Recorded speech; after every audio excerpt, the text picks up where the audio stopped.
कुरकुरीत, खुसखुशीत आणि कमी तेल शोषणारी, भरपूर लेयर्सवाली, 5-6 दिवस स्टोर करून खाता येणारी मस्त अशी आज आपण आळूवडी करणार आहोत. Recipe skip. सगळ्या पानाला आपण असं शिरा काढून लाटून घ्यायचा आहे. आळूवडीमध्ये टाकण्यासाठी हिरवी मिरची घेतलेली आहे 7-8. 2 कप आपल्याला बेसन घ्यायचं आहे.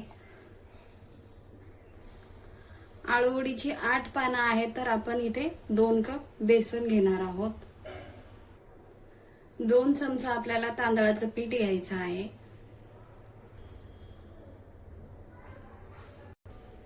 चिंचेचं कोळ टाकून घ्यायचं आहे. अद्रक, लसूण, जिरा, ओवा आणि हिरवी मिरची, कोथिंबीर वाटून घेतलेलं ते टाकून घेऊया. अर्धा चमचा हळद, 1 चमचा गूळ, धना-जिरा पावडर 1 चमचा,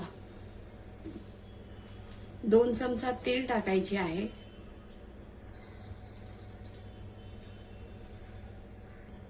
कोथिंबीर. सगळे जिन्नस एकजीव करून घेऊया. थोडं थोडं पाणी टाकून आपण भजीचं पीठ कसं भिजवतो तसं आपण हे पीठ भिजवून घेणार आहोत. चवीनुसार मीठ टाकून घ्यायचं आहे. 4 पानं घेतलेली आहे आणि आता आपण रोल बनवून घेऊया. सगळ्या पानाला आपण बेसन लावून घेतलेलं आहे.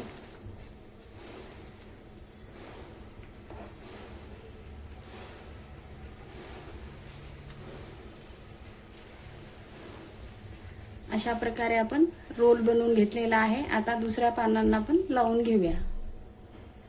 चाळणीला आता आपण तेल लावून घेतलेलं आहे. याच्यामध्ये आपण ह्या वड्या वाफवून घेणार आहोत. गॅसवर आता आपण 2 ग्लास पाणी टाकून पातेलं ठेवलेलं आहे. याच्यावर आपण ही चाळणी ठेवणार आहोत आणि झाकून 20 मिनिटं वाफवून घ्यायचं आहे आपल्याला. आळूवडी आता आपली थंड झालेली आहे. आता आपण आळूवडी कापून घेऊया.